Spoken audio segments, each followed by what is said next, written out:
لا حول ولا قوة إلا بالله العلي العظيم أعوذ بالله من الشيطان الرجيم بسم الله الرحمن الرحيم الحمد لله الذي هدانا لهذا وما كنا لنهتدي لولا أن هدانا الله لقد جاءت رسل ربنا بالحق الصلاة والسلام على أشرف الأنبياء والمرسلين مولانا ومولى الثقلين جد الحسن والحسين أبي القاسم محمد الصلاة والسلام على أهل بيته الطيبين الطاهرين المعصومين المظلومين المنتجبين المنتخبين ولعنة الله على أعدائهم أجمعين من ليلتنا إلى قيام يوم الدين أما بعد فقد قال الله سبحانه وتعالى في كتابه الكريم وقرآنه الحميد وقوله الحق بسم الله الرحمن الرحيم وقضى ربك ألا تعبدوا إلا إياه وبالوالدين إحسانا إما يبلغن عندك الكبر أحدهما أو كلاهما فلا تقل لهما أف ولا تنهرهما وقل لهما قولا كريما صلوات اللهم صل على محمد وآل محمد. عزیزان گرامی، اصالہ ثواب کی مجلس ہے اور بالخصوص ایک بیٹا اپنے ماں کے اصالہ ثواب کے لیے یہ مجلس منعقد کر رہا ہے اور ایک شوہر اپنی زوجہ کے اصالہ ثواب کے لیے. یقیناً انسان کی زندگی میں شریک حیات کا ہونا بھی ضروری ہے اور جس انسان کو نیک اور صالح شریک حیات خداوند عالم عطا فرمائے تو اس کے لیے آخرت میں تو جنت ہے ہی، دنیا ہی میں جنت ہے. ایک بار سب صلوات پڑھیں.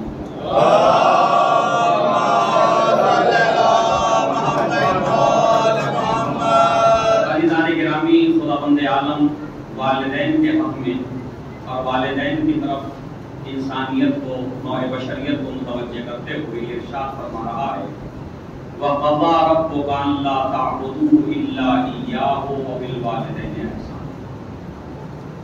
کہ تیرے رب نے یہ فیصلہ کر دیا ہے.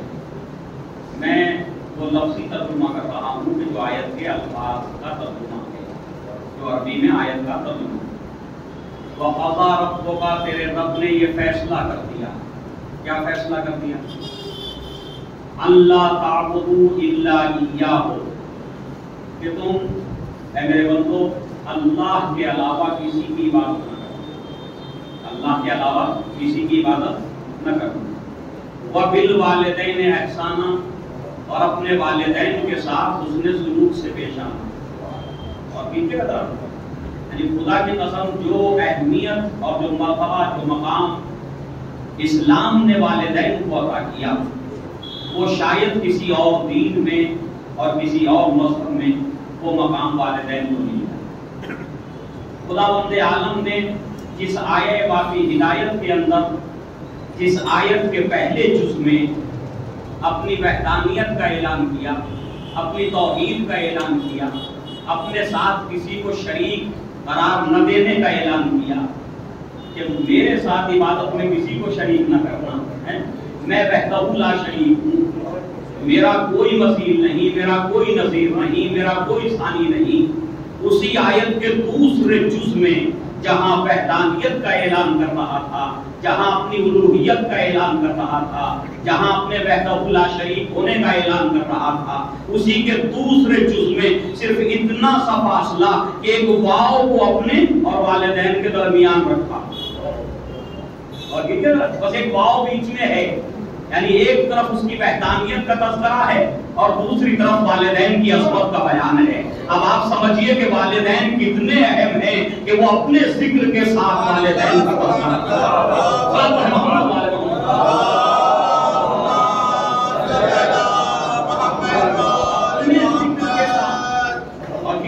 اپنے ذکر کے ساتھ، اپنی وحدانیت کے ساتھ، اپنی توحید کے ساتھ، اپنی الوہیت کے ساتھ، اس اعلان کے ساتھ کہ میں صرف اور صرف میں تمہارا خالق ہوں، وہاں پر ایک واو کو بیچ میں لا کر کے والدین کو اپنے سے ملا کے رکھ دیا، جی والدین کے ذکر کو اپنے ذکر سے ملا کے رکھ دیا۔ اس سے بڑا مقام اب کیا ہو سکتا تھا والدین کا کہ جن کا ذکر قیامت تک قرآن میں اللہ کے ذکر کے ساتھ ہو۔ سلام ہے محمد والے محمد۔ جو بھی قرآن پڑھے گا اور جو بھی سورہ اسراء کو پڑھے گا، اس کی تلاوت کرے گا، تو وہ اللہ کے ذکر کے ساتھ والدین کا تذکرہ کرے گا۔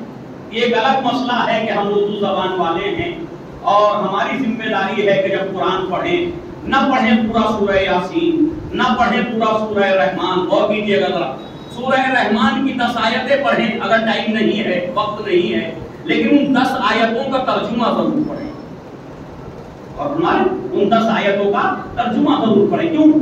ہم عربی دان نہیں ہے، ہماری مادری زبان عربی نہیں ہے، لہذا ہم پورا سورہ تو پڑھ لیتے ہیں لیکن یہ نہیں سمجھ پاتے کہ اس سورے میں کہا کیا گیا، اس سورے میں ہمارے لیے کیا حکم دیا گیا۔ تو لہذا پورا سورہ نہ پڑھ کر کے اگر ایک انسان اپنی زندگی کا یہ شعار بنا لے، یہ طریقہ بنا لے کہ میں 10 آیتیں روز پڑھوں گا لیکن ترجمے کے ساتھ پڑھوں گا، تو شاید 1 سال کے اندر اسے پورے قرآن کے بارے میں یہ پتا چل جائے گا کہ قرآن نے مجھے کس کس بات کا حکم دیا ہے اور کس کس بات سے روکا ہے۔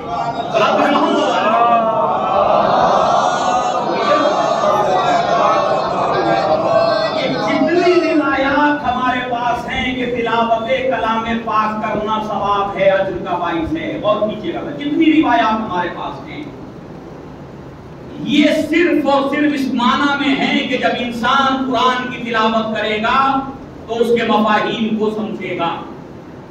اور کیجیے گا یعنی اس قرآن کا پڑھنا جو ہے وہ خالی ثواب نہیں ہے، جو پڑھا ہے اس سے حکم الہی کو سمجھنا وہ ثواب ہے۔ اور کیجیے گا وہ ثواب پتہ چلا پورا قرآن جو ہے حفظ ہے، زبانی یاد ہے پورا قرآن، لیکن اس پورے قرآن میں یہ پتہ نہیں چلا کہ مجھ سے کہہ کیا رہا ہے۔ صحیح نا؟ خدا مجھے حکم کیا دے رہا ہے، قرآن سینے میں لے کر کے وہاں اسی قرآن میں آیت ہے نا انما الخمر والمیسر کہ یہ دونوں چیزیں، شراب حرام ہے، جوا حرام ہے، حافظ قرآن ہے لیکن شراب نہیں چھوٹتی۔ اور کہتے ہیں صحابہ محمد والے محمد حافظ قرآن ہے، ایسا ہو رہا ہے۔ اگر ایک مرتبہ ترجمہ بھی پڑھ لیتا تو اسے یہ تو علم ہو جاتا کہ شراب قرآن میں حرام قرار دی گئی ہے، اور تو اس نے عربی میں حفظ کر لیا۔ تو بھائی عربی میں حفظ کرنا اچھی بات ہے، حفظ کرنا چاہیے، بچوں کو بھی کرانا چاہیے، لیکن ضروری ہے کہ اس کے ترجمہ بھی ہم اپنے بچوں کو بتائیں کہ اس کا ترجمہ کیا ہے، اس کے معنی کیا ہے، اس کے مفاہیم کیا۔ صلوات پڑھیں محمد والے محمد۔ عزیزان گرامی، والدین کی عظمت کا بیان ہو رہا ہے قرآن کے اندر۔ اما یبلغن عندک الکبر احدہما او کلاہما۔ اور کیجیے گا ذرا اس آیت کے ترجمے پر، اگر ان دونوں میں سے کوئی ایک، ان دونوں میں سے کون دونوں؟ ماں اور باپ، ماں باپ میں سے کوئی ایک اس عمر کو پہنچ جائیں جس عمر میں وہ اپنے کام خود انجام نہیں دے سکتے، اور جس عمر میں ان کے جسم میں طاقت نہیں رہتی، وہ اپنے روزمرہ کے کاموں کو خود انجام دینے سے معذور ہو جائیں، فلا تقل لهما اف، تو ان کے سامنے کلمہ اف بھی اپنی زبان پہ جاری نہ کرنا، اور ان کے سامنے کلمہ اف بھی اپنی زبان پہ جاری نہ کرنا۔ اس عمر کو پہنچ جائیں کہ جب وہ اپنے کام خود انجام نہ دے سکے۔ کیوں؟ جب تک خود انجام دے رہے ہیں تب تک شاید تمہاری ضرورت نہ پڑے، اور تمہارے بھائی جب تک ان کے جسم میں طاقت ہے وہ خود اپنے کاموں کو انجام دے سکتے ہیں تو شاید آپ کی ضرورت نہ پڑے۔ لیکن ضرورت نہ پڑنے کا مطلب یہ نہیں کہ آپ اس حالت میں بھی ان کی بے عزتی کرنے لگے، ان کی بد احترامی کرنے لگے، ان کی تعظیم نہ کریں نا۔ لیکن قرآن کسی اور بات کی طرف متوجہ کرنا چاہتا ہے کہ جب وہ اس حالت کو پہنچائیں کہ جہاں پہنچنے کے بعد اب اپنے کاموں کو انجام نہ دے سکیں اور تمہارے اوپر ان کی زندگی کا دار و مدار آ جائے، ان کے جتنے کام ہیں وہ آپ کو کرنا پڑے، اولاد کو کرنا پڑے، تو اس صورت میں اولاد کو اپنی طبیعت پہ بوجھ محسوس نہیں کرنا چاہیے کہ میں والدین کی خدمت کیسے کروں، اور میں والدہ کے سارے کام کیسے انجام دوں، میں والد کی زندگی کو کیسے آگے بڑھاؤں، اسے اپنی جو ہے وہ اپنے ذہن پہ بوجھ نہیں بنانا ان چیزوں کو۔ تو قرآن کہا فَلَا تَقُلْ لَهُمَا اُفٍّ، ان کی شان میں اف بھی نہ کہنا، ٹھیک ہے، اف بھی نہ کہنا۔ اب یہ اف ہے کیا؟ امام صادق علیہ السلام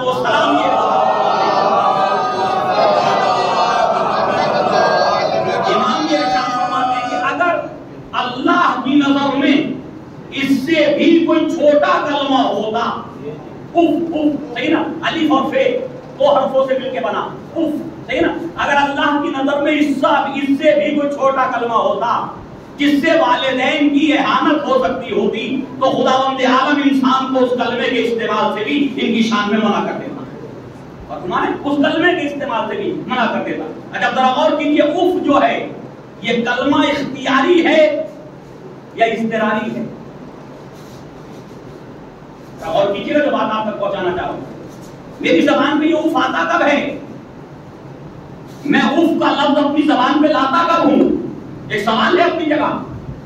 عام بول چال میں اف کا استعمال نہیں ہوتا، اور نہیں ہوتا نا، یا آپ اس کا استعمال کرتے نہیں کرتے؟ کب ہوتا ہے؟ کہ جب ایک حکم کے بعد ابھی پہلا حکم عمل نہیں ہوا تھا، دوسرے حکم کا دوسرا حکم آ گیا، دوسرے پہ عمل نہیں پورا ہوا تھا، ادھر سے تیسرا حکم آ گیا، تیسرے پہ عمل پورا نہیں ہوا، چوتھا حکم آ گیا، طبیعت نے بوجھ محسوس کیا، لفظوں سے نکلا، زبان پہ آیا اوف، یہی ہے نا؟ حکم اور آرڈر کا تسلسل بڑھتا چلا گیا، جی اب طبیعت نے بوجھ محسوس کیا، صحیح ہے، تو یہاں پہ زبان پہ آ گیا اوف، جسے ہم اوف کو کہتے ہیں، کچھ لوگ اوف، صحیح نا، یہ جو لفظ ہے یہ کب زبان پہ آیا؟ کہ جب فطرت پہ حکم کا تسلسل جو ہے وہ بوجھ بن گیا، صحیح ہے، تو آپ نے اندازہ کیا کب ہم اوف کہتے ہیں؟ تو قرآن کہہ رہا ہے یہ اوف کی بھی اجازت نہیں دیتے ہم آپ کو۔ عام طور پہ والدین کے ساتھ کوئی اہانت کرے تو قرآن اس کی اجازت کیا دے گا؟ جب وہ یہ کہہ رہا کہ ہم اس اف لفظ ہے اف کی بھی اجازت ان کی شان میں بولنے کے لیے نہیں دیتے، اور تمہارے تو عزیزان گرامی، اب ماں نے حکم دیا بیٹا پانی لے آؤ، بیٹا پانی لے آیا، بیٹا وہ چشمہ اٹھا دو، پانی لا کے دیا ہی تھا، دوسرا حکم آ گیا چشمہ اٹھا دو، اٹھا دیا، بیٹا وہ میرا عصا اٹھا دو، وہ اٹھا دیا، بیٹا وہ میرا کپڑا وہ رکھا ہو ذرا رومال اٹھا دو، وہ اٹھا دیا۔ اب یہاں پہ زبان پہ آپ اب زبان پہ آئے گا وہ۔ اسلام کیا کہتا کہ ادھر سے جتنے حکم آتے چلے جائیں تمہیں اس پہ عمل کرنے کی ضرورت ہے، اور اگر یہ عمل کرتے ہوئے سارے اعمال انجام دے دیے لیکن کلمہ اس زبان پہ آ گیا تو اس کا مطلب تم نے والدین کی اطاعت نہیں کی۔ سب محمد وعلی محمد،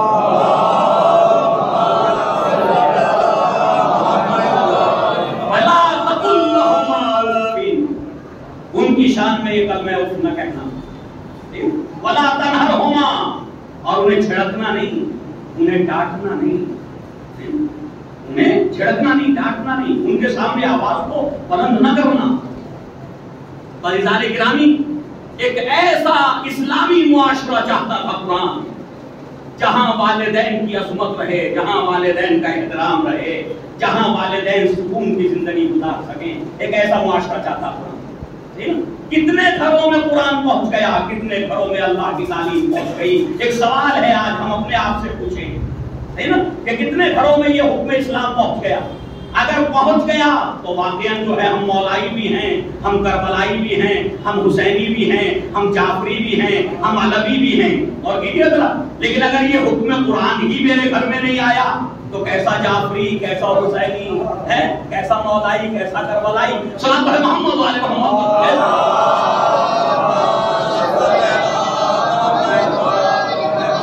پتہ چلا کہ ایک نوجوان ماتم بھی کرتا ہے، ذکر محمد والے محمد بھی کرتا ہے، مجالس میں شریک بھی ہوتا ہے، اور پھر گھر جاتا ہے تو کبھی والدہ کو ڈانٹتا ہے، کبھی والد کو اذیت دیتا ہے، ان سے تو طلاق کرتا ہے، ان کی شان میں گستاخیاں کرتا ہے، صحیح ہے، ان کے جو ہے وہ زندگی کی ضروریات کا خیال نہیں کرتا. تو مجھے حساب سے بتاؤ کہ اسے کیا ملا بھائی؟ جب قرآن کو عزادار اگر قرآن کے احکام پہ عمل نہیں کرے گا تو کیا ان سے توقع کریں جو بنو امیہ کے دین پہ ہیں؟ صلاۃ پڑھیں محمد والے محمد.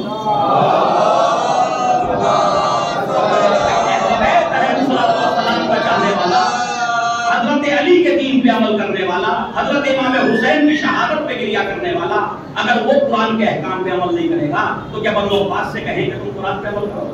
کیا بنو امیہ کو دعوت دیں کہ تم قرآن پہ عمل کرو؟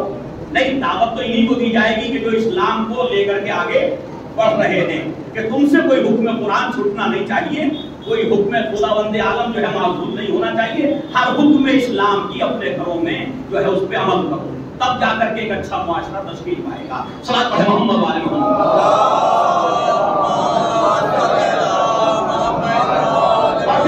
آیت آگے بڑھتی تو آیت آگے بڑھ کر کے کہتی ہے وَلَا تَنْهَرْهُمَا وَقُلْ لَهُمَا قَوْلًا كَرِيمًا. اور جب بھی ان کے سامنے گفتگو کرنا تو بہت ہی نرم لہجے میں، ان کی شان میں اچھا کلام کرنا، کبھی جو ہے چھڑکنا نہیں، ڈانٹنا نہیں. وَاخْفِضْ لَهُمَا جُنَاحَ الذُّلِّ مِنَ الرَّحْمَةِ.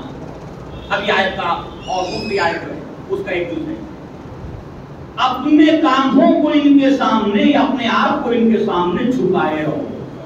جی آج آپ ماشاءاللہ سے جوانی کے عالم میں ہیں، شباب کے عالم میں ہیں، یہ کاندھے کسی کے سامنے جھکتے نہیں، سینہ تنا رہتا ہر وقت، غرور تکبر کی حالت رہتی، مجھ سے اچھا نوجوان اس پورے ایریے میں کون ہے، مجھ سے زیادہ ہینڈسم کون ہے، صحیح نا، یہ سب کچھ ہے.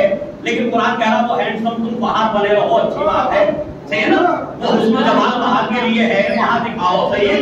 لیکن جب ان کے سامنے آنا تو ان کے سامنے یہ بازو تنے نہ رہیں، ان کے سامنے اپنے بازوؤں کو جھکا دو، اپنے سر کو جھکا دو، اس لیے کہ یہ وہ ہیں کہ آج جو تمہارا عالم شباب ہے یہ نہ ہوتا اگر انہوں نے بچپنے میں تمہاری تربیت کری. صلاۃ پڑھیں محمد والے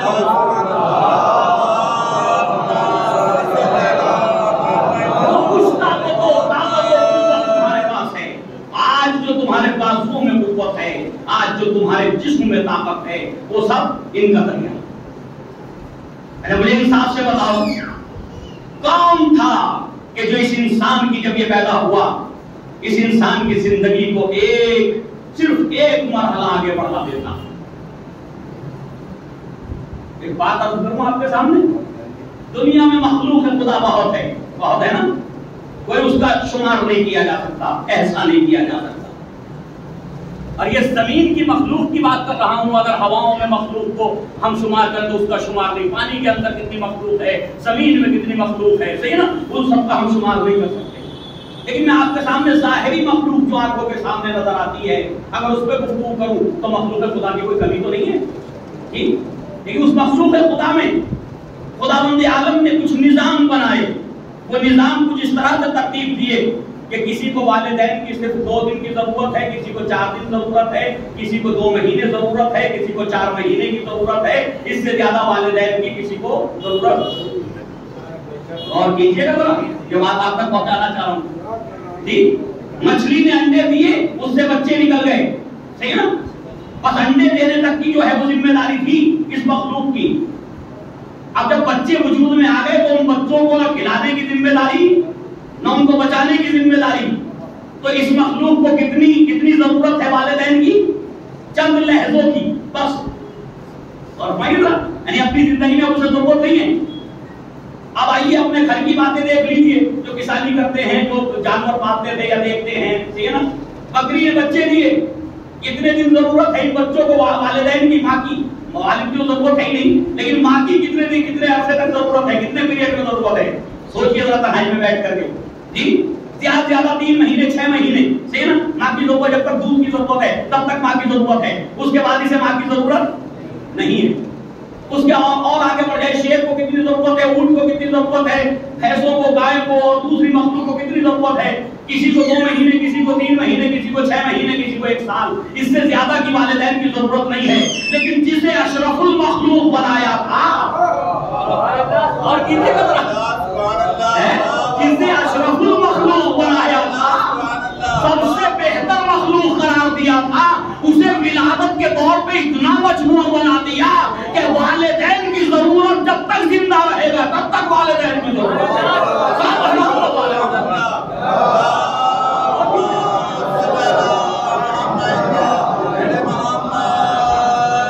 تو تم سے کمتر مخلوق تھی اس کی ضرورتیں کم رکھی. اور کیجئے گا. اور جس کو اشرف المخلوق بنایا, ملائکہ کو جس کے سامنے سجدہ کرا دیا, یہی ہوا نا, ملائکہ کو سجدہ کرا دیا. اور اگر جس نے نہیں کیا اسے مردود بارگاہ قرار دے دیا. اے حضرت انسان کبھی تو غور کر کہ تیری وجہ سے شیطان سے خدا نے دشمنی لے لی.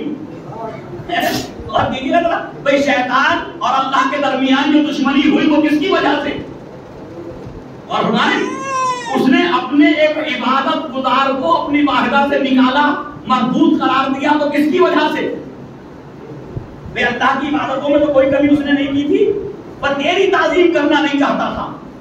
ابلیس حضرت انسان کی تعظیم کرنا, وہ کہتا تھا میں تیری عبادت کروں گا, اس کے سامنے سجدہ نہیں کروں گا. تو اس نے کہا اگر تو اس کے سامنے نہیں جھکے گا تو ہم اپنی عبادتوں میں بھی تجھ سے قبول نہیں کریں گے. ضروری ہے کہ اگر مجھے مانتا ہے تو اسے مان. اور یہ صاحب ہے محمد والے محمد,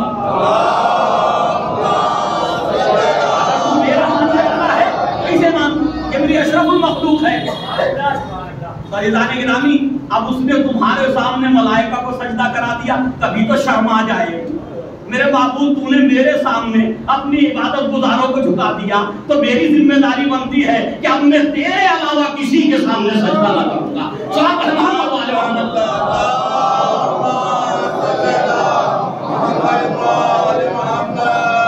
کبھی تو مسجد تک آ جاؤ یہ سوچ کر کے کہ اس سجدے کا شکر ادا کروں جو تم نے اپنی مخلوق سے مجھے کرایا تھا. یہ نماز شکرانہ ہے اس سجدے کا, صحیح ہے. تو آئیے آ کر کے اپنے اطاعت گزار ہونے کا ثبوت تو دیجئے کہ میرے معبود تو نے مجھے سجدہ کرایا تھا, اب میری ذمہ داری بنتی کہ ہمیشہ یہ پیشانی تیرے سجدے میں رہے. صحابہ محمد والے محمد,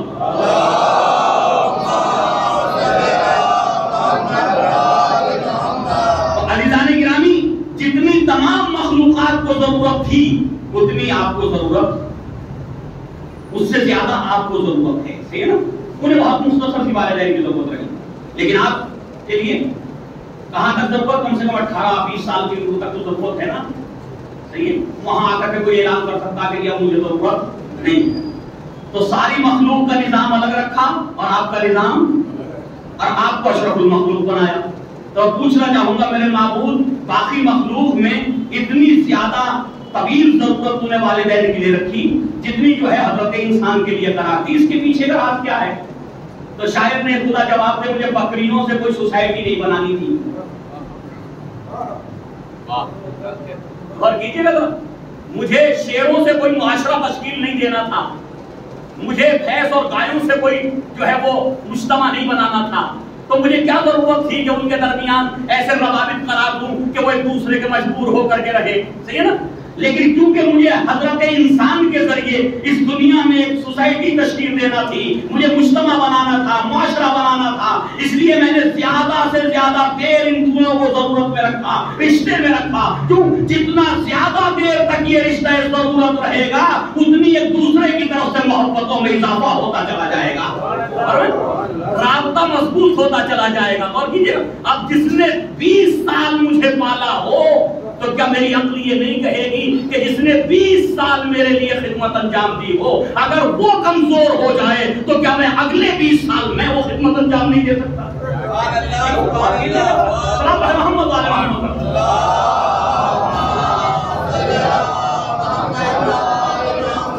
کیا اب میں خدمت انجام نہیں دوں گا؟ جی دینا چاہیے نا. لیکن ادھر پتہ نہیں, اچھا ایک اور عجیب سی بات ہے ہمارے معاشرے کے اندر, اور یہ سارے گھروں کی پریشانیاں, اور یہ ممبر گھروں کی پریشانیاں دور کرنے کے لیے ہے, آسمانوں کی گفتگو کے لیے نہیں ہے. سمجھ رہے ہیں؟ یہ فیملیز کی پریشانیاں دور کرنے کے لیے ہے. نہج البلاغہ میں مولا کائنات کے کلام کو اٹھا کے دیکھ لیجئے, جو خطبات آپ نے 4 سال 9 مہینے کے دور حکومت میں دیے, جو خطوط لکھے, جو چھوٹے چھوٹے جملے حکمت کے طور پہ بیان فرمائے, اس میں اگر آپ دیکھیں گے تو فضائل کے, اگر آپ فضائل کے اعتبار سے دیکھیں تو صرف 5% ہوں گے بیانات, اور اگر معاشرے کے اعتبار سے دیکھیں انسانوں کی ذمہ داری کے اعتبار سے دیکھیں تو 95% مولا کی ساری توجہ معاشرے، مجتمع، سوسائٹی، ان کے درمیان کی پریشانیاں، ان کے درمیان کی کمزوریاں، ان پہ گفتگو ہے، اور کر رہے ہیں آپ، ان پہ گفتگو ہے۔ تو اے کاش منبر بھی ہماری پریشانیوں کو ایک مرتبہ ہماری پریشانیوں کو ڈسکس کرنے لگے تو یقین جانیے جب ہمارے درمیان کی پریشانیاں دور ہو جائیں گی، ہمارے گھروں سے یہ کمزوریاں دور ہو جائیں گی، تو پھر جو ہے ایک ایسا معاشرہ تشکیل پائے گا کہ دنیا کے سارے معاشرے، سارے سماج اس سماج کو اپنا آئیڈیل بنائیں گے۔ اور اسلام یہی چاہتا تھا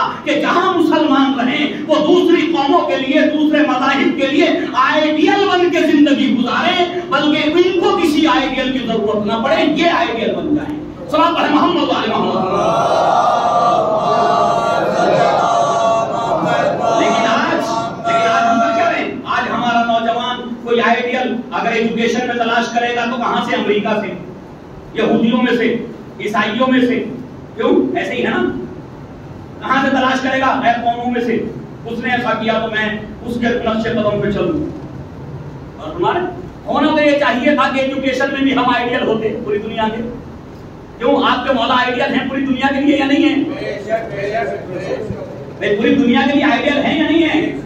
جتنی سائنس میں ترقی ہوئی، جتنی ٹیکنالوجی میں ترقی ہوئی، جتنی علوم آگے بڑھے، جتنا جو ہے وہ جہالت ختم ہوئی، اس میں حضرت علی علیہ السلام کے خطبات کا، حضرت علی کے بیانات کا اور ائمہ علیہ السلام کے بیانات کا ایک اہم رول ہے یا نہیں ہے نا؟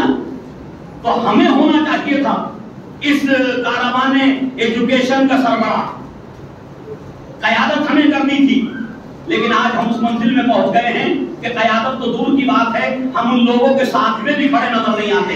صلوات پڑھیں محمد والے محمد۔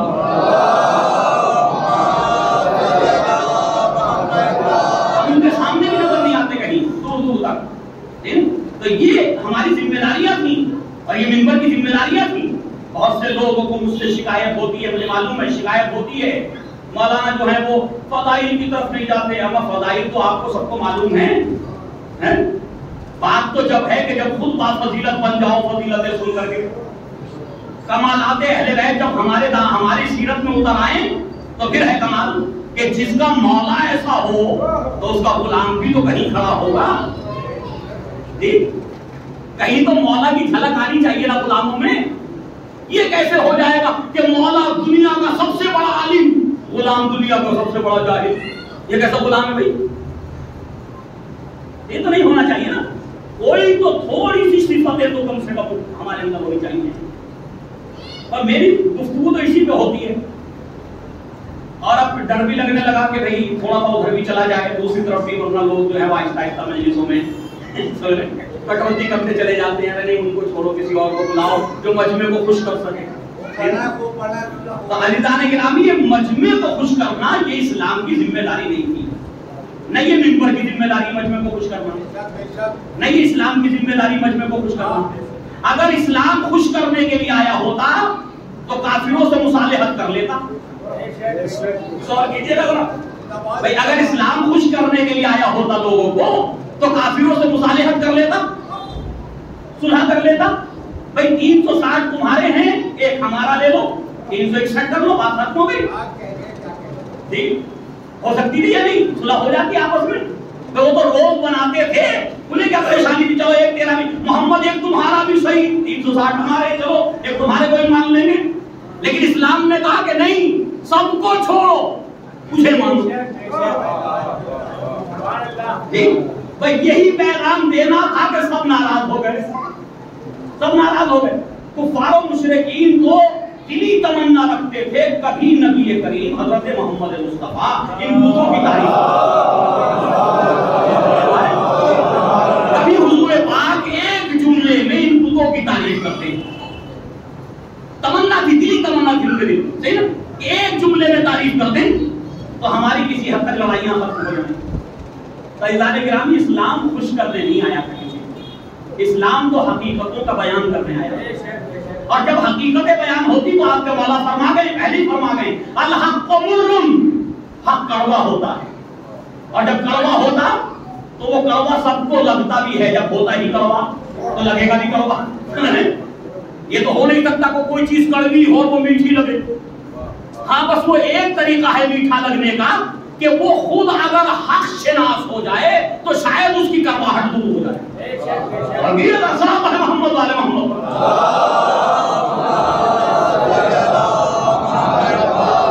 جو حق شناس ہوگا، جسے حق کی معرفت پیدا ہو جائے گی، اس کے لیے وہ حق کی کرواہٹ دور ہو جائے گی. لیکن جو حق شناس ہی نہ ہو، بھائی جتنی دوائیں ہمیں بخار میں اور دوسری چیزوں دی جاتی تو کڑوی ہوتی یا نہیں؟ صحیح ہے، کڑوی ہے نا، تو وہ کڑوی دوائیں ہیں. تو وہ کڑوی دوائیں کون پینا پسند کرے گا؟ اپنی مرضی سے کون پیے گا؟ مجھے انسان سے بتائیے کون پیے گا؟ جس کے عقل یہ کام کرنے لگے کہ یہ کڑوی دوا مجھے شفا دے دے گی. اور کر رہے ہیں نہیں؟ مائیں بچوں کو زبردستی دوا پلاتی ہیں یا نہیں پلاتی؟ ہم نے بھی دیکھا، ہم نے مشاہدہ کیا. صحیح ہے، زبردستی بچہ تیار نہیں ہوگا دوا پینے. کیوں؟ اس کے پاس اتنی عقل نہیں کہ یہ سمجھ سکے کہ اس کا فائدہ اور نقصان کیا ہے. اگر اسے یہ پتا چل جائے کہ میں 3 دن سے جو بخار میں پڑا ہوا ہوں، تپ رہا ہوں، میں جب پھرنے کے قابل نہیں رہا، اگر اس دوا کو پیوں گا تو میں صحت یاب ہو جاؤں گا، تو وہ ماں کے پلانے کی ضرورت نہ پڑے گی، خود پی لے گا. اور رہی نا خود پی لے گا وہ دوا. تو اس کا مطلب جب تک وہ اس کی حقیقت کو نہیں سمجھے گا تب تک حق کی طرف نہیں آئے گا. لہذا حق کی طرف وہی آئے گا جو حق کو پہچانتا ہوگا، اور جب حق کو پہچان لے گا تو حق کڑوا نہیں رہے گا بلکہ اس کی طبیعت کے مطابق جو ہے میٹھا ہو جائے گا. صاحب ہے محمد والے محمد.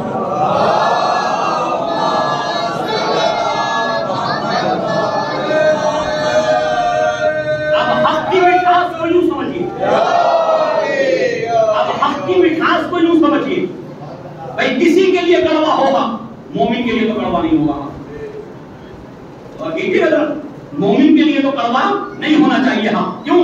نبی کریم نے فرمایا علی مع الحق والحق مع علی. علی حق کے ساتھ ہیں اور حق، تو جو علی کے ساتھ ہو وہ میٹھا ہے، مومن کے لیے کڑوا. بھائی جو چیز علی کے ساتھ ہو وہ مومنین کے لیے کڑوی ہوگی یا میٹھی؟ وہ میٹھی ہونی چاہیے. ارے جو میرے مولا کے ساتھ ہے تو حق علی کے ساتھ ہے، علی حق کے ساتھ ہے. میں ایک نقطے کی طرف متوجہ کر دوں آپ کو یہاں، جسے فخر الدین رازی نے بھی بڑے اچھے انداز میں تفسیر کبیر کے اندر بیان کیا. یہ ذرا نقطہ ولایت مولا کائنات کے اعتبار سے کہ یہ ہو سکتا کوئی یہ سوال پیدا کرے کہ پھر بھی علی کو چاہیے تھا، صحیح علی حق کے ساتھ ہے، حق علی کے ساتھ ہے، پھر بھی علی کو چاہیے تھا کہ وہ اس بات پہ نظر رکھتے کہ حق کہاں ہے. ہو سکتا کوئی کہے، کیونکہ مسائل ایسے پیدا ہو گئے تاریخ اسلام میں، تو ہو سکتا کوئی اپنے محبوب نظر کو بچانے کے لیے علی کی طرف یہ اشارہ کرے کہ علی کو چاہیے تھا، وہ حق کی تلاش کرتے، حق کہاں ہے. تو نبی کریم نے حدیث کو اتنا ہی نہیں رکھا کہ اعتراض کیا جا سکے کہ حق کو تلاش کرتے علی. نبی کریم نے یہ فرمایا اللہم، فرماتے اس کے بعد، اس جملے کے بعد کہ علی مع الحق والحق مع علی، علی حق کے ساتھ ہے اور حق علی کے ساتھ ہے. اللہم ادرِ الحق حیث ما دعا علی، میرے معبود تو حق کو ادھر موڑ دے جدھر علی ہوئے، تو حق کو ادھر موڑ دے جدھر علی چاہے. اس کا مطلب اب حضرت علی کی ضرورت نہیں ہے کہ وہ حق کو تلاش کرے حق کہاں ہے، اب حق کو ضرورت ہے کہ وہ تلاش کرے کہ علی کہاں ہے. سلام ہے محمد والے محمد.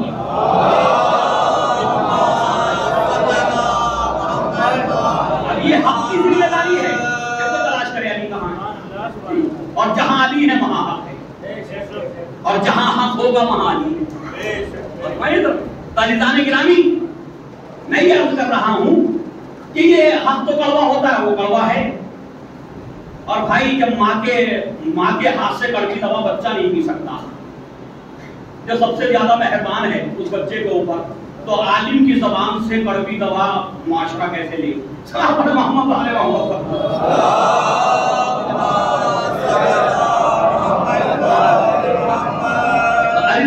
اب دوسری آیت میں ارشاد ہوتا ہے، یہ والدین کی عظمت قرآن بیان کر رہا.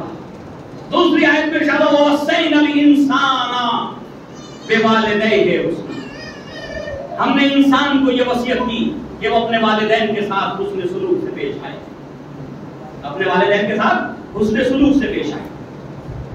اس کے بعد آگے کے جو جملے ہیں، وَإِن جَاهَدَاكَ، ذرا غور سے سنیے گا جملوں، وَإِن جَاهَدَاكَ أَن تُشْرِكَ بِي مَا لَيْسَ لَكَ بِهِ عِلْمٌ، کہ اگر والدین تیرے ساتھ یہ کوشش کریں، جاہداکا یعنی تیرے ساتھ یہ کوشش کریں، کیا کوشش کریں؟ کہ تجھے ایسا حکم دے جس میں جو ہے یعنی شرک کے کاموں کو انجام دے، تجھے شرک کی طرف لے کر کے آئیں، میری عبادت میں جو ہے کسی کو شریک قرار دینے کو کہیں، فَلَا تُطِعْهُمَا، تو ان کی اطاعت نہ کرنا، اور ہمارے تو ان کی اطاعت نہ کرنا۔ اسی لیے قرآن مجید میں والدین کی اطاعت کا حکم نہیں دیا گیا، والدین کے ساتھ حسن سلوک کا حکم دیا گیا۔ اطاعت کا حکم ہوتا تو جو وہ کہتے وہ ماننا پڑتا۔ اور کیجیے ذرا، یہ قرآن کی فصاحت و بلاغت ہے کہ والدین کے لیے حسن سلوک کا حکم دیا، اطاعت کا حکم نہیں دیا۔ اگر اطاعت کا حکم دے دیتا تو جو وہ حکم دے دے پھر اس پہ عمل کرنا ضروری تھا، لیکن کیا کہا؟ حسن سلوک سے پیش آؤ۔ اچھا، ایک کافر والدین ہیں، ابھی امام صادق علیہ السلام سے روایت ہے،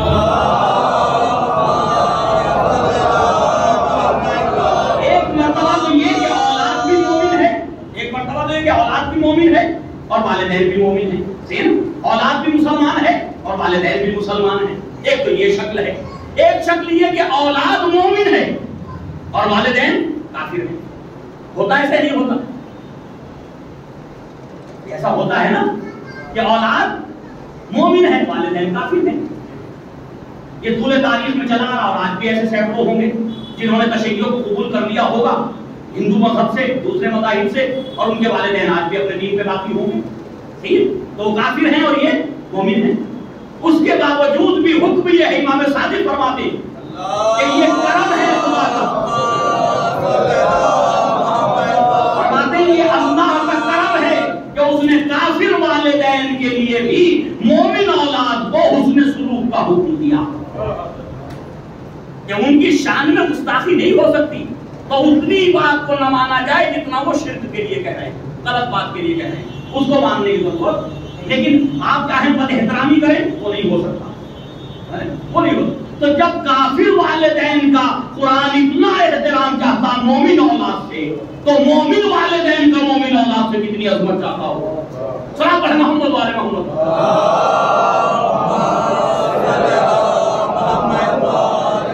اور ایک اور آیت میں جس میں والدہ کا تذکرہ خصوصی طور پہ ہوا، ماں کا تذکرہ خصوصی طور پہ ہوا، ارشاد ہوتا ہے وَوَصَّيْنَا الْإِنسَانَ بِوَالِدَيْهِ، ہم نے انسان کو اس کے والدین کے حق میں وصیت کی، اور وصیت کے بعد کیا کہا؟ وَحَمَلَتْهُ أُمُّهُ وَهْنًا عَلَىٰ وَهْنٍ، اور اس کی ماں نے اسے ایک پریشانی کے بعد دوسری پریشانی کو جھیلتے ہوئے، برداشت کرتے ہوئے اسے اپنے شکم میں رکھا، اٹھائے پھرتی رہی۔ تو مجھے انصاف سے بتاؤ، وصیت تو والدین کے لیے کی نا، تو والدین میں دونوں شامل ہیں یا نہیں ہیں؟ والدین میں باپ اور ماں دونوں شامل ہیں نا، پھر الگ سے ماں کا ذکر، وَحَمَلَتْهُ أُمُّهُ،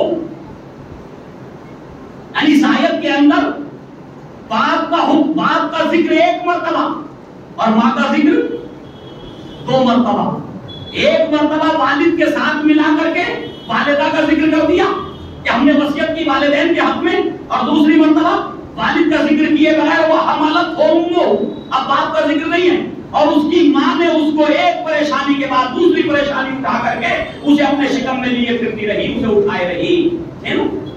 یہ دوسرا حکم آیا۔ کیوں؟ اس کا مطلب یہ ہے کہ قرآن بتانا چاہتا کہ والد کی اہمیت بھی ہے، لیکن والد سے کہیں زیادہ جو ہے اسلام کی نظر میں ماں کی اہمیت ہے۔ ماں زیادہ اہم ہے، کیوں؟ اس نے زیادہ پریشانیاں اٹھائی ہیں آپ کے لیے، اس نے زیادہ جو ہے وہ مسائل کو برداشت کیا ہے، مصیبتوں کو برداشت کیا ہے، اور یہی ماں ہوتی ہے کہ جو گھروں میں جو ہے وہ سب سے زیادہ پریشانیاں بڑھاپے میں برداشت کرتی ہے۔ شاید باپ کو اتنی پریشانی نہیں ہوتی جتنی ماں کو ہوتی، ایسے ہی ہے نا؟ پتہ نہیں میں صحیح کہہ رہا ہوں یا نہیں کہہ رہا ہوں۔ عجیب سا نظام ہو گیا ہمارے گھروں کے اندر، دو بچے دونوں کی پرورش والدین نے کی، ایک ساتھ کی، صحیح ہے نا؟ دونوں میں کوئی فرق نہیں کیا، بلکہ اگر ان دونوں میں کوئی ہلکا سا جو ہے وہ کمزور نظر آیا تو والدین کی محبت اس کمزور کے ساتھ زیادہ ہوگی. ایسی ہوا ماں کی محبت ہمیشہ کمزور کے ساتھ زیادہ رہی. جو پڑھنے میں اچھا تھا صحیح ہے, اس کو تو پیار کرتی ہی تھی, لیکن جو کمزور تھا اسے ماں زیادہ چاہتی تھی.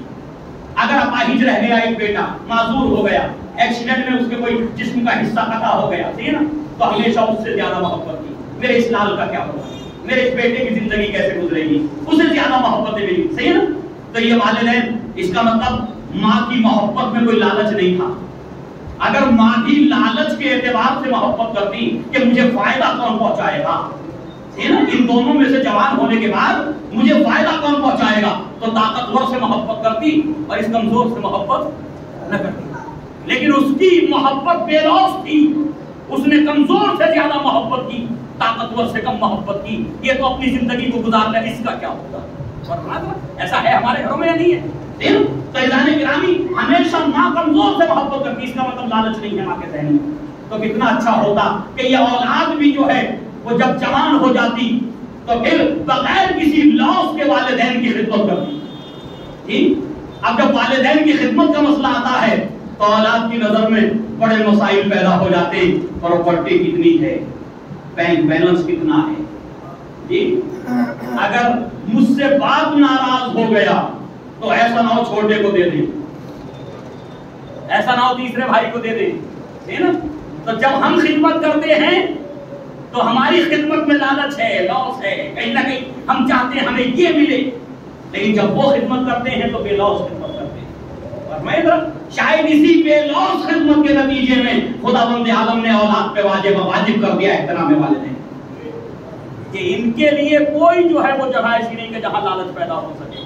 اور بس عزیزان گرامی, یہ ہیں ماں. اور میں عرض کر رہا تھا, دو جملوں میں بات کو ختم کر دوں گا. غور کیجیے گا تنہائی میں بیٹھ کر کے. اب تو ماشاءاللہ سے تھوڑا سا ہمارے مسلمان بھی جو ہے وہ وقت کے تقاضے کے تحت, صحیح نا, وقت کا تقاضا ہے, وقت کے تقاضے کے تحت تناسل پہ کنٹرول کر رہے ہیں, اولاد پہ کنٹرول کر رہے ہیں. اس معنی میں کہ پہلے 7-7 8-8 بچے ہوتے تھے اور والدین ان 7-7 کو 8-8 کو پالتے تھے, ایسا تھا ہی نہیں تھا. اچھا, اس زمانے کی غربت بھی آپ کے سامنے ہے. یہ اس غربت اور اس تنگدستی کے باوجود, اس فقر و فاقے کے باوجود کبھی ماں نے یہ نہیں کیا کہ ایک کو بہن کو دے دیا ہو, بہن زیادہ ہے ایک کو نہیں ہوا نا کبھی. اگر باپ کبھی کسی کو گود دینے پہ راضی بھی ہو گیا ہو, اور کیجیے اگر باپ کسی اپنے بیٹے کو یا بیٹی کو, کسی کو بے اولاد کو گود دینے پہ راضی بھی ہو گیا ہو, تو بھائی ماں کبھی راضی نہیں ہوئی ہوگی. جی, ماں کبھی راضی نہیں ہوئی ہوگی. خدا کی قسم, اس نے اس روئے زمین پہ اپنے آپ کو پہچانوانے کے لیے ماں کا وجود رکھ دیا کہ دیکھو اس کو دیکھتے جانا, اس کی رحمتوں کو دیکھنا, میری رحمت کو پہچاننا, اس کے کرم کو دیکھنا, میرے کرم کو پہچاننا, اس کی سخاوت کو دیکھنا, میری سخا کو پہچاننا, اس کی محبت کو دیکھنا, میری محبت کو پہچاننا. یعنی اس نے ماں کو اپنی صفات کا مظہر بنا دیا کہ اگر تمہارے سامنے ماں موجود ہے تو میرے پہچاننے کے لیے ماں ہی کافی ہے کہ تم اس کے ذریعے مجھے پہچان سکتے ہو. محمد والے محمد اس کے ذریعے مجھے پہچان. کبھی ایسا نہیں ہوا کہ ماں نے جو ہے اپنے کسی بچے کو کسی کو دے دیا ہو کہ ہمارے پاس جو ہے وہ اسباب حیات نہیں ہے, آپ اس کو لے لیجیے, نہیں ہوا. صحیح, لیکن اولاد نے بھی کیا ایسے ہی کیا. سوال تو ہے کیا اولاد نے, بھائی جن والدین نے 5 یا 6 بچوں کی تربیت کی تھی فقر و فاقے میں, تنگدستی میں, جب وہ سب کے سب جوان ہو گئے تو کیا وہ 6 کے 6 مل کر کے والدین کے ضرورتوں کو پورا کر سکے؟ اگر کر دیا تو شکر خدا ادا کریں. اگر والدین کی ضرورتوں کو 6 نے مل کے پورا کر دیا تو شکر خدا ادا کریں, اور اگر نہیں کر سکے تو ذرا غور کریں کہ ہم نے وہ کام کیوں نہیں کیا. اصل میں ہمارے دین آیا تھا ہمارا تمام کلچروں پہ, تمام تمدن, تمام تہذیبوں پہ غالب ہونے کے لیے. ہم نے دین پہ جو ہے وہ ساری تہذیبوں کو غالب کر دیا, دین مغلوب ہو گیا. دین کس لیے آیا تھا کہ یہ سب پہ غالب ہو جائے. اسلام اس لیے آیا تھا نا, اور وہ غالب کون کرتا, غالب ہم کرتے نا اپنے اعمال سے. لیکن ہم نے دین کو باقی کلچروں پہ غالب نہیں کیا, بلکہ کلچر کو دین پہ غالب کر, رسم و رواج دین پہ غالب آ گئے. وہ دو بھائی کے جو والدین کو جب تک شادی نہیں ہوئی تھی، دونوں بھائی کماتے تھے، محنت کرتے تھے، خون پسینہ بہاتے تھے، جو پیسہ ہاتھ میں مہینے کی آخری تاریخ کو آتا تھا ماں کے پیسے ہاتھ میں لا کر کے دے دیتے تھے. ایسے ہی ہوتا نا، ماں کے ہاتھ میں لا. کبھی چھوٹے نے بڑے سے یہ نہیں پوچھا تجھ پہ کتنا خرچہ ہوا، اور کبھی بڑے نے یہ نہیں پوچھا تو کتنے لا کر کے دیے. ایسے ہی ہے نا، کوئی پوچھا کسی نے کوئی سوال ہوا. مکان بنایا، یہ نہیں پتا چلا کس کا کتنا لگا، کوئی ایک حساب کتاب آپس میں نہیں تھا. بس جیسے ہی جناب نے انہوں نے شادی کی، بھائیوں میں کوئی آپس میں نفرت نہ تھی، صحیح ہے نا، لیکن جیسے ہی جناب کی شادی ہوئی اور دوسرے ادھر شادی ہوئی، ادھر ایک ٹیچر ان کو مل گئی، ادھر ایک ٹیچر ان کو مل گئی. اب دونوں نے اپنے اپنے مطلب میں پڑھانا شروع کیا. اب وہ کہتے ہیں کہ جی تو خیال کر والدین کا، یہ کہتا کہ تو خیال کر. ایسا ہے یا نہیں ہے؟ ایسا ہی ہے عزیزان گرامی. جہاں والدین کے لیے پریشانیاں ہیں وہاں یہی مسائل ہیں جی. تو کتنا اچھا ہوتا کہ یہ اسلام سے یہ سیکھ لیتا کہ زوجہ کے حقوق جتنے ہیں وہ بھی ادا کرتا اور والدین کے حقوق کو والدین کے طور پہ ادا کرتا، تو کوئی جھگڑا ہی نہ ہوتا. اور لیکن یہ کہ میں ایک طرف کا ہو کے رہ گیا. اب کیسے ممکن ہے ہوم منسٹر سے یہ جو حکم دے اس کو نہ مانا جائے؟ لہذا وہ ہوم منسٹر کی بات تو ماننا پڑتی. اب ماں جو ہے اسی گھر کے اندر نوکرانی کی شکل لیتی چلی جاتی ہے آہستہ آہستہ. اب برتن وہ دھو رہی ہے، اب سب کچھ وہ کر رہی، پھر بھی اتنی ممتا ہے دل میں کہ باہر جانے کے بعد چاہے خود کتنا ہی بیٹے کو برا کہے، لیکن باہر جانے کے بعد کوئی برا کہہ کے تو دیکھے ماں کے سامنے. پھر ایک مرتبہ ممتا تڑپ اٹھتی ہے، پھر کہتی نہیں میرا بیٹا ایسا نہیں ہے، میرا بیٹا ایسا نہیں ہے. تو عزیزان گرامی ذرا غور کیجیے کہ ہم اپنے گھروں میں کر کیا رہے ہیں. امام سجاد علیہ السلام، امام سجاد علیہ السلام طریقہ زندگی یہ، مجھے حساب سے بتائیے گا، ذرا سوچئے گا. پتہ نہیں یہ بات آپ تک پہنچی میرے نوجوانوں تک یا نہیں پہنچی. جناب امام سجاد علیہ السلام کی جو والدہ ہیں جن کے شکم مبارک سے آپ کی ولادت ہوئی ہے، ان کا نام کیا ہے؟ مجھ میں بھی یاد ہے کسی کو نام؟ جناب شہربانو. میں صرف اس لیے کہ تاکہ لوگ متوجہ رہیں، اپنے مسائل میں نہ کھوئے جائیں. پتہ چلا مجلس میں بیٹھے متوجہ نہیں ہیں، اس لیے سوال کرنا بھی ضروری ہوتا. صلاۃ پڑھ محمد والے محمد. امام زین العابدین علیہ السلام کی والدہ جن کے شکم مبارک سے آپ کی ولادت پر سعادت ہوئی، جنہوں نے آپ کو جنم دیا، وہ کون ہے؟ شہربانو. صحیح نا، جناب شہربانو علیہ السلام. روایات کے کہتی ہیں علماء تشیع سب کے سب متفق ہیں اس بات کے اوپر کہ جناب شہربانو امام زین العابدین علیہ السلام کی ولادت کے پہلے ہفتے میں دنیا سے چلی گئی. پہلے ہی ہفتے میں دنیا سے جا چکی تھی.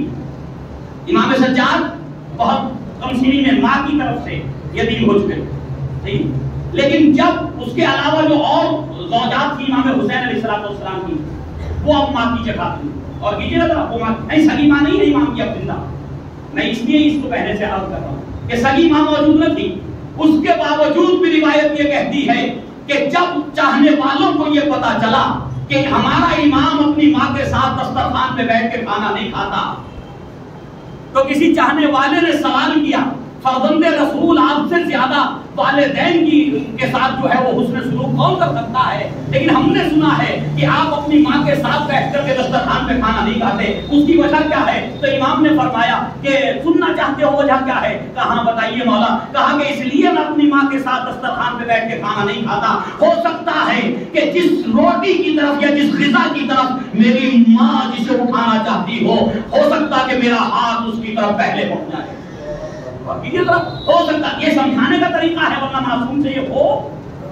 اور یہ ہمیں سمجھانے کا طریقہ ہے، ورنہ معصوم سے یہ بھی نہیں ہو سکتا. یہ تو ہمیں بتانا ہے کہ کیسے والدین کا احترام کرنا. اس لیے میں دسترخوان پہ جس میں ماں ہوتی ہے اس پہ نہیں بیٹھتا کہ کہیں ایسا نہ ہو جس غذا سے ماں کو محبت ہے، ماں جسے لینا چاہتی ہے اس کی طرف میرا ہاتھ پہلے سبقت کر جائے. جبکہ سگی ماں جس نے جنم دیا وہ نہیں ہے. تو ہم امام کے چاہنے والے ہیں تو اپنے گھروں کے اندر نہ باپ کو پریشان ہونے دیں نہ ماں کو پریشان ہونے دیں. یہ دولت تو آتی جاتی چیز ہے، آتی جاتی رہے گی. لیکن یہ والدین اس نعمت عظمیٰ کا نام ہے کہ جس کے لیے نبی کریم نے فرمایا رضا الوالدین رضا اللہ، والدین کی رضا اللہ کی رضا، یعنی والدین کی رضا میں اس نے اپنی رضا کر. بس عزیزوں یہ ہے والدین کا مقام. اتنی محبت ہوتی ہے ایک ماں کو اپنی اولاد سے. بیٹا بیمار ہو جائے، خود بھی بیمار ہو، اپنی دوا نہیں لائے، بیٹے کے علاج کرے، بیٹے کا علاج کرے. ایسا ہی ہے نا عزیزان گرامی. جب یہ عام مائیں ایسی ہیں، ان کے دلوں کو خدا نے ایسا سنوارا اور ایسے ممتا عطا کی ہے، تو وہ ماں کے جو حسن و حسین کی ماں، وہ کہ جو زینب ام کلثوم کی ماں، جو ام الائمہ ہو، وہ کس طرح سے حسن و حسین کو اپنے بچوں کو پریشان دیکھتی. اسی لیے تو ہم مصائب کے انداز میں کہتے ہیں کہ جب حسین میدان کربلا کے لیے نکلے ہوں گے تو زہرا نے جنت البقیع کو چھوڑ دیا ہوگا. تو ماں کیسے برداشت کرتی ہے؟ جب میرا مولا مدینے کو الوداع کہہ رہے تھے، سب سے پہلے نانا کے بازار پہ آئے. سب سے پہلے نانا کے بازار پہ آنے کے بعد فریاد کی. روایت کے جملے یہ ہیں کہ بازار پہ بیٹھے بیٹھے فریاد کرتے کرتے ایک مرتبہ وہ جملہ بھی زبان پہ آ گیا، اے نانا، اے رسول اللہ. یہ نواسا تو چاہتا تھا، حسین تو چاہتا تھا آپ کے روضے کا مجاور بن کے رہ جائے، لیکن نانا آپ کی امت حسین کو رہنے نہیں دیتی. نانا کتنا اچھا ہوتا حسین کو آپ اپنی لحد میں جگہ دے دیتے. یہ مظلومیت بیان کر رہے ہیں میرے مولا. اے نانا کتنا اچھا ہوتا یہ حسین آپ کے ساتھ یہی آرام کرتا. لیکن حال تاریخ کہتی ہے فریاد کرتے رہے، ہلکی سی آنکھ لگی، خواب میں دیکھا نانا آئے، کہہ رہے میرے لال حسین اگر تم نہ جاؤ گے تو دین باقی نہ رہے گا. اس میں ہمت تھی. ارے کہاں میرے مولا اور کہاں نبی کا روزہ؟ کیسے ممکن تھا حسین نانا کے روزے کو چھوڑ کر کے چلے جاتے؟ لیکن حکم رسول تھا، اے میرے نواسے، اے میرے حسین، اے میرے لال، اگر تم نہ جاؤ گے تو یہ دین جو ہے باقی نہ رہ سکے گا. تمہاری ذمہ داری ہے دین کو بچانا. میں پتہ میرے مولا اٹھے، قبر رسول سے الوداع کا ہاتھ چاہنا، خدا حافظ. اور اس کے بعد اب تاریخ کہتی بھائی کے مزار پہ آئے. جب بھائی کے مزار پہ آئے تو اپنے پیروں سے چل کے آئے. جب نانا کے مزار پہ آئے تو اپنے پیروں سے چل کے آئے. لیکن ابھی تو جب بھائی کے مزار سے اٹھے اور ماں کے مزار کا رخ کیا تو روایتیں عجیب ہیں. کہتی کہ حسین جب ماں کے مزار کی طرف چلے تو ہم جو ہے وہ کھڑے ہو کے نہیں، گھٹنوں کے بل ماں کے مزار کی طرف چلے جاتے. ایک بچہ ماں کی آواز کی طرف آ گیا، قریب آئے، مزار پہ گرا دیا. مادر گرامی آپ کا حسین جا رہا ہے. اے مادر گرامی جس کے لیے چکیاں بیچتی تھی وہ حسین جا رہا ہے. حاضر تاریخ کہتی ہے، میرا دل کہتا ہے قبر زہرا سے آواز آئی ہوگی، میرے لال خدا حافظ، میرے لال جہاں جہاں جاؤ گے یہ ماں تمہارے پیچھے پیچھے آ جائے گی. حاضروں اجرکم اللہ، خدا کوئی غم نہ دے سوائے غم اہل بیت کے. جب یہ قافلہ کربلا میں وارد ہوا تو ایک مرتبہ روایت کے جملے یہ کہ کسی بی بی کے رونے کی آواز سنی. جناب زینب میں پورا دن کسی بی بی کے رونے کی آواز سنی. ایک مرتبہ ماجائے کی خدمت میں آئی. آنے کے بعد کہا ہے میرے ماجائے حسین، اے میرے بھائی، جب سے ہم اس زمین پہ اترے ہیں تب سے کسی بی بی کے رونے کی آوازیں آ رہی ہیں جو بڑا فریاد کر کے گریا کر رہی ہے. ایک مرتبہ میرے مولا نے کہا ہے ماجائے زینب، ارے تم نے نہیں پہچانا، یہ میری ماں فاطمہ زہرا ہے. جب سے میں نے مدینہ چھوڑا ہے تب سے فاطمہ نے میری ماں نے لہر چھوڑ دی ہے. روح فاطمہ کربلا میں تھی. ہاں دلوں مجھے نہیں پتا جب حسین نیزوں سے زخمی ہو کے، تیروں سے زخمی ہو کے زمین کربلا پہ گرے ہوں گے، ارے روح فاطمہ پہ کیا گزر گئی ہوگی. جب شمر کا خنجر چل رہا ہوگا، زہرا تڑپ رہی ہوگی، اے شمر یہ میرا بیٹا حسین ہے، یہ نبی کا نواسا ہے، اے شمر رحم کر میرے لال کو چھوڑ دے. لیکن کون تھا جو حسین پہ رحم کرتا؟ شمر کا خنجر چلا، سر و تن میں جدائی ہوئی، سر نو کے نیزہ پہ بلند ہوا. سید سجاد بیمار